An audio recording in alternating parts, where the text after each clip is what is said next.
Pemerintah resmi memperketat pembatasan pembelian BBM subsidi mulai 1 April 2026.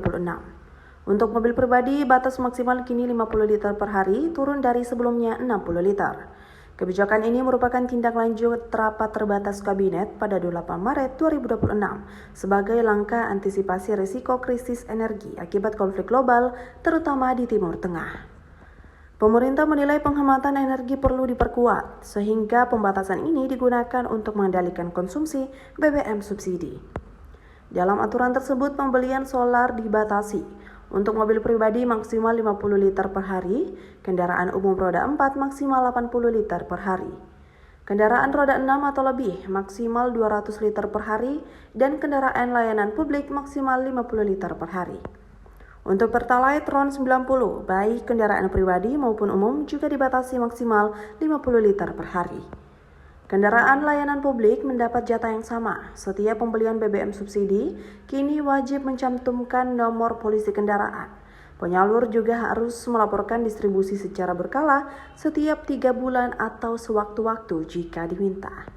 Pemerintah menegaskan pembelian yang melebihi batas tidak akan mendapat subsidi dan akan dihitung sebagai BBM non-subsidi.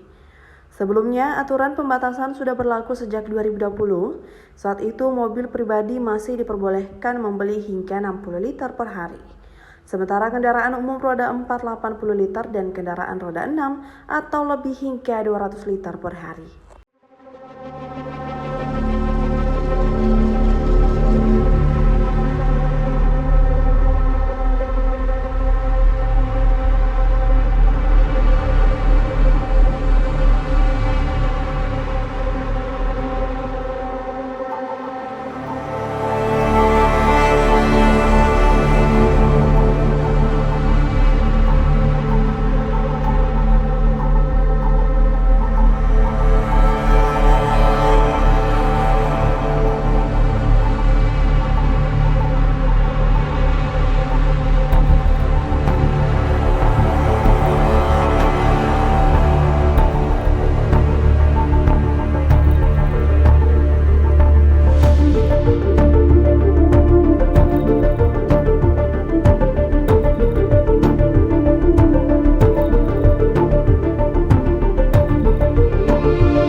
Download Tribun X sekarang, menghadirkan lokal menjadi Indonesia.